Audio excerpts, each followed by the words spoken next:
Hello, welcome back to my YouTube channel. Semoga semua baik-baik je. Hari ni saya ada dekat ladang sawit.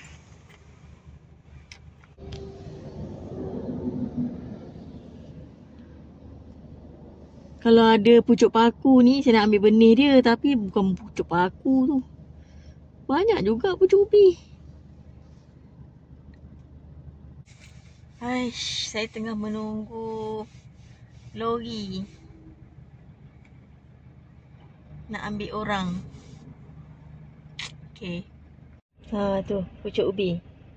Nampak tak? Kat dalam ladang sawit. Ya apa tu?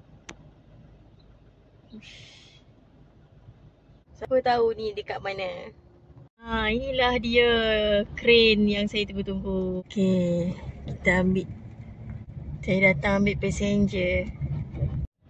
Kurang. Tasik. Pucut.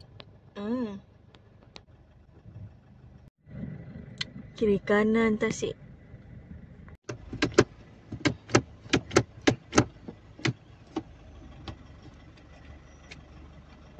Kurang. Nasib baiklah. Tiba-tiba gear boleh masuk, tapi kereta tak boleh jalan. Mujurlah. Ada suami saya ni, alhamdulillah, Masya Allah, dia boleh baiki, dia betulkan tarik macam mana, apa pun saya pun tak tahulah. Tapi alhamdulillah lah, dah boleh jalan lah kereta. Kena kabut saya. Alhamdulillah, syukur. Aduh, gelabah. Okey, dah sampai kat lokasi. Alhamdulillah.